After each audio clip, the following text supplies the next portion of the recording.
I woke to my deadbolt turning. My key was in my pocket. The chain was set, too. I never used the chain. I sat up and listened. No footsteps. Just the metal throat of the lock settling like it had been touched. I checked the time. 2:17 a.m. I thought maybe a neighbor slammed their door. Then I saw the yellow note under my door. It hadn't been there when I went to sleep. I live alone. I was new to this building. Second floor, rear corner, Unit 2B. The landlord had slipped a welcome packet under the door earlier that week. This note wasn't that. All caps. One line. Do not move the bed. Leave any keys where you find them. Call if you hear knocks after 11. There was a phone number I recognized from the lease. But the handwriting wasn't the same. The welcome packet was neat, round letters. This looked rushed. Tight. Like someone wrote it standing up. I slid the note aside and opened the door. The hall was empty. No one at the stairs. No one by the exit. The motion light didn't even warm up. Who leaves a note like that at 2:17? I set the chain again. I took a photo of the note and texted the landlord's number from the lease. No read receipt. I went back to bed and stared at the ceiling until the street got loud again. By morning, the note read as annoying, not scary. I do HVAC service. Most days I'm in and out of basements and rooftops. Nothing about a bed or keys should throw me. But the way the lock sounded stayed with me.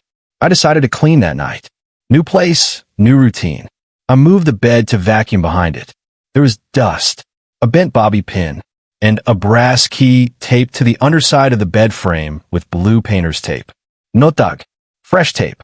Edges clean. I heard that note in my head. Leave any keys where you find them. I took a picture anyway. Then I did the thing I shouldn't have. I peeled the tape back and pocketed the key. Why was it there? Who taped it? Why told me not to move the bed unless someone expected me to? I texted the landlord's number again. Got a reply this time. I didn't leave a note. Please don't move large furniture because the baseboards are fragile. If you found a key, bring it to the office tomorrow. The number matched. The tone didn't. No signature like before. No smile emoji she used when we scheduled my move-in. I said I'd bring it. I didn't. At 11:08 p.m., someone knocked. 3 taps. Pause. 3 taps again. Exactly spaced. I went to the peephole. The hall looked normal. Fluorescent home. Exit sign glow. No feet in the frame. The knocks came again. Same pattern. I recorded a voice memo and held the phone to the door. When it stopped, I opened the door fast. Empty hall. No doors closing. Nobody turning a corner. I watched the exit stairwell for a full minute. No one came down. My phone buzzed with a new motion alert from the cheap camera I'd mounted inside, facing the door earlier that day. Clip showed the door. The knocks registered in the audio. The peephole light wavered when I leaned in. But the hallway camera near the stairs posted by the building sent me nothing. No motion at my door. No stops grossing. So who knocked? I didn't sleep. I sat in the kitchen with the lights on and the key on the table between my hands. By 3 a.m., I convinced myself it was a prank. University kids. Weird acoustics. I woke to my alarm on the couch. Work help for a while. Climb a ladder. Fique sobert. Sign a ticket. But even with noise and sun, the note sat in my pocket like a hot coin. I decided to return the key after my shift. At 5:12 p.m., the landlord texted, "Can you stop by before 6? I have another set of rules I forgot to include." I replied I was on my way. When I got to the office, the manager on duty wasn't her. He said she'd left for the day. No text sent from him. He didn't know about a note. He didn't know about keys. If you find any, bring them here. Don't keep them. We've had issues. What issues? I asked. People letting themselves into units that should be empty. Contractors leaving spares. He shrugged like it was weather. I left the office, key still in my pocket. I don't know why I didn't hand it over. Curiosity, maybe. Or that stubborn thing in me that hates rules that sound wrong. At 11:06 p.m., the knock started again. Same 3 taps. Pause. 3 more. I held the phone to the door and recorded again. I watched the hallway camera feed. Nothing in the hall except my own peephole fisheye shimmering. I called the office. No answer. I called the manager's cell from the website. He picked up and said he was off-site and to call the non-emergency number if I felt unsafe. I put the chair under the knob. I slid the chain, checked the bolt, checked the hinge screws. I placed the spare key on the door teeth facing out like a trap I could hear. 2 minutes. Nothing. Then the knob pressed against the chair. Slow. Testing. The chain tightened. The screws creaked. The chair leg vibrated under my palm. I said, "I'm calling the police." It stopped. No footsteps. I counted 30. Opened the door with my shoulder braced. The spare key had fallen to the floor. The blue tape was back on it. Someone had taped a torn receipt to it with my unit number scribbled in pen. Under that, the same phone number as the note. I looked up. 2:17 a.m. again. I stared at the numbers until they blurred. All 3 clocks said the same thing. Oven. Phone. Thermostat. Why always 2:17? I picked up the key with the taped receipt. The receipt had a store name I knew. Corner Deli on Maple. Timestamp 11:02 p.m. Blue tape, lighter. Someone bought tape right before the knocks.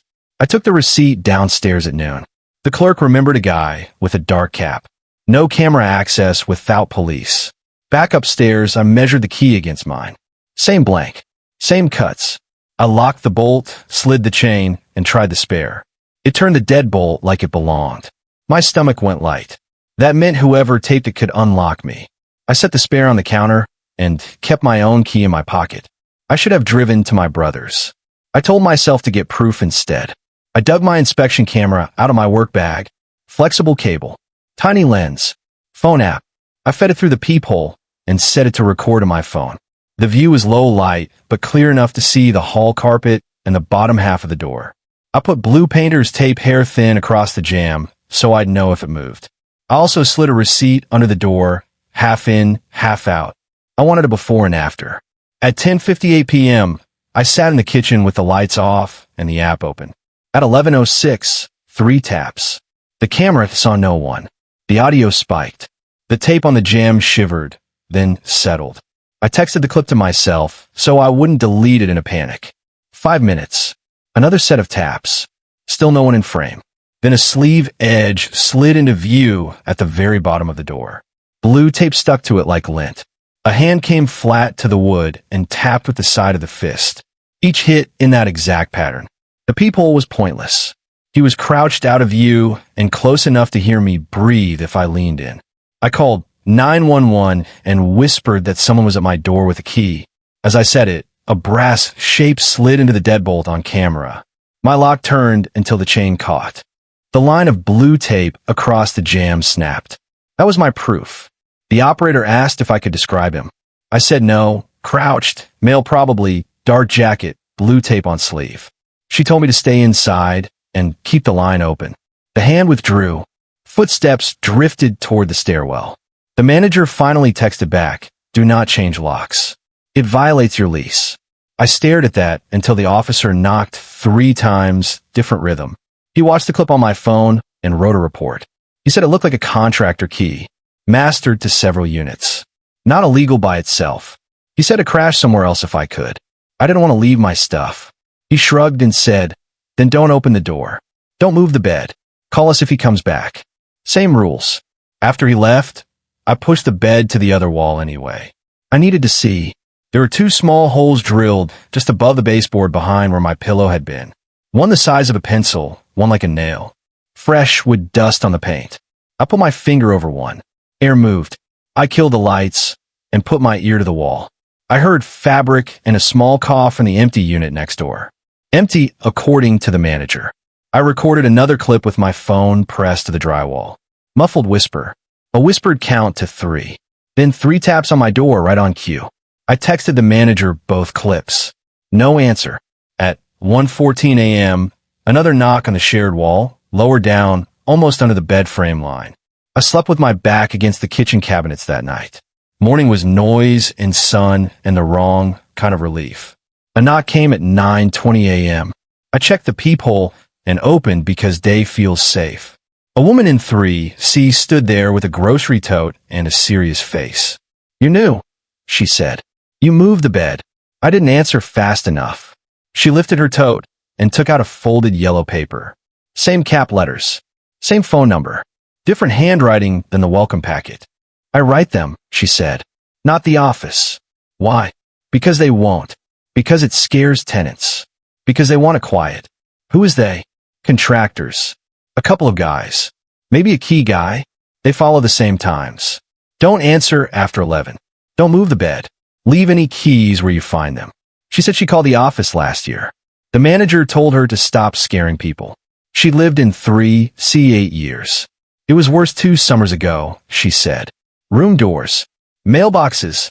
They test what opens and what doesn't. Why 217?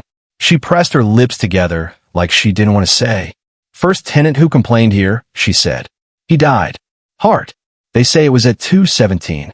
Coincidence, I thought. She tapped the wall by my bedholes. Push the bed to the interior wall, she said, and leave any keys under it. Please. She left before I could ask more. I patched tape over the holes and moved the bed to the other wall. I changed the deadbolt cylinder anyway. I kept the old one in a bag under the sink. At 11:06, the taps came again. At 2:17, the knob tested, then stopped. The new lock held. The chain held. The hand didn't appear on camera this time. I thought maybe it was over. Then the bathroom window latch twitched. I was in the hall by the light switch when it clicked. A whisper, leave it.